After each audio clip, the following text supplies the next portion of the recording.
Bon, ce mois-ci était plutôt léger, mais en même temps, vu les grosses sorties qu'on a eues en tout début de mois avec Shang-Chi,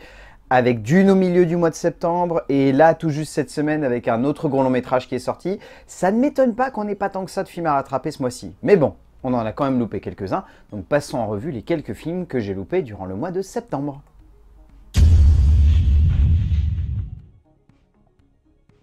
Le cinéma russe est parmi l'une des productions cinématographiques les plus étonnantes que je connaisse, parce que honnêtement, la plupart de leurs métrages sont très efficaces et simples, mais cherchent toujours à questionner la sincérité de l'être humain dans une société qui a des dérives, ou en tout cas un regard très particulier sur ses congénères. Clairement, avec ce nouveau long métrage, le metteur en scène Andrei Konchalovsky cherche à explorer une période assez charnière de l'histoire de son pays en mettant en relief une URSS, questionnant ses idéaux, remettant en question ses dirigeants et cherchant également un moyen d'avancer à l'unisson sans perdre de vue son idée de créer une nation autour du partage, donnant lieu à ce métrage imparfait mais prenant. Imparfait dans sa forme dramatique, beaucoup trop longue et trop vague pour réussir à totalement nous embarquer dans son délire, mais qui reste tout de même d'une grande intensité, due à la mise en scène extrêmement juste et passionnante du cinéaste russe qui domine à merveille son métrage et le pousse dans une direction haletante, même si par instant, ce côté intense résonne comme un peu trop plein d'émotions, pas forcément maîtrisées. C'est une proposition de cinéma intense, certes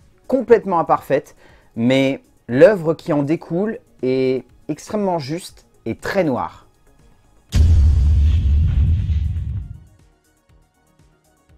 Les documentaires qui sont basés sur une idée de mise en scène m'ont toujours semblé un peu bizarres et malvenus, parce que le documentaire, ça rime avec souvent spontanéité.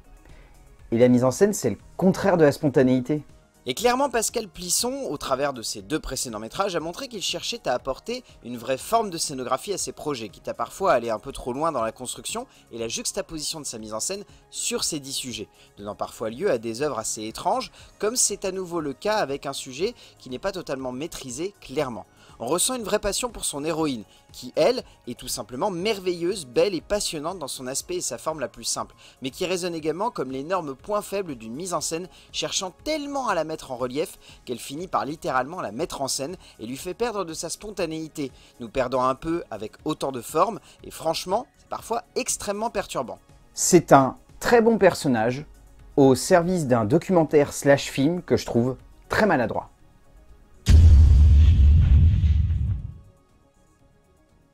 Lorsque l'on cherche à parler de politique au milieu d'un film traitant avant tout de l'être humain, cela donne souvent lieu à des œuvres de cinéma que je trouve étonnantes et souvent surprenantes. C'est clairement le cas du documentaire d'Emanuele Gerosa qui nous emporte dans le parcours assez génial et fort de ces deux hommes liés par un pays, par une ville et par un sport, le parcours. Le temps d'un instant de cinéma tout simplement intense et très humain, qui nous passionne de bout en bout avec une grande efficacité, une grande sensibilité et surtout une grande maîtrise de la forme et du fond de son sujet. On ressent une passion immense pour la profondeur de son récit, pour la justesse avec laquelle le metteur en scène italien parvient à nous emporter et à nous embarquer au coin du monde avec Abdallah et Djihad, en nous faisant réfléchir sur la forme et le message d'un combat qu'ils portent tous les deux, celui de comprendre leur passé, leur présent et de chercher à se construire un avenir au travers d'une passion pour le parcours mais également d'un amour immense pour leur famille. Un portrait beau, tendre et émouvant de deux hommes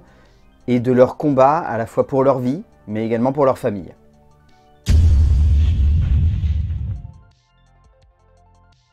Il y a des blockbusters qui évitent la salle, oui. Dernièrement, c'est devenu un peu une normalité malheureusement avec le Covid.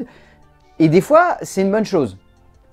Des fois, c'est presque un peu dommage. Pour le coup, je pense que Paramount a eu peur que son film, réalisé par Robert Schwenke, ne se mette automatiquement en opposition avec Shang-Chi, lors de sa sortie prévue à la base fin août dans les salles. Et du coup, on se retrouve avec une sortie VOD extrêmement bâtarde, et pas forcément bien jouée, pour un projet qui aurait dû avoir un peu plus de visibilité, car même s'il n'est pas parfait, il n'en reste pas moins prenant et assez juste dans son genre.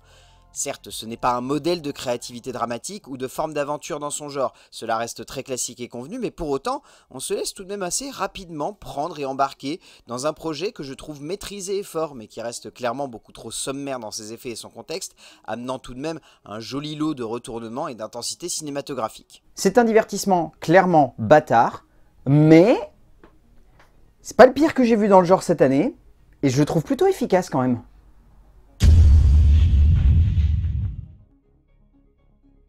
Les drames, inspirés de grands romans de la littérature française classique, semblent clairement revenir à la mode depuis un bon petit moment, et ça n'est pas les prochaines semaines qui risquent de nous dire le contraire. Car un petit mois avant la sortie de l'adaptation des Illusions perdues, Marc Dugas nous propose une nouvelle lecture du roman assez peu connu de Balzac, en emportant la jeune Eugénie Grandet dans un torrent d'aventure et de romantisme, le temps d'une petite fresque plutôt justement amenée et dosée par un auteur qui apporte beaucoup de modernisme et d'intensité à l'œuvre de Balzac, sans pour autant la transcender. On sent que Dugas cherche avant tout à construire un métrage simple, mais qui résonne comme une parfaite mise en perspective de l'écriture de l'auteur français, développant juste ce qu'il faut de son héroïne pour lui donner un caractère fort et une intensité qui se doit de nous emporter de bout en bout. Mais également, et c'est là que le long métrage marche moins bien, on sent que la mise en scène n'accompagne que rarement bien cette action, ou en tout cas avec le dynamisme que l'on aurait pu en attendre. Cela reste une très jolie proposition de cinéma, sobre et subtile, mais c'est pas très fin. Et c'est assez classique, et pas forcément dans le bon sens du terme.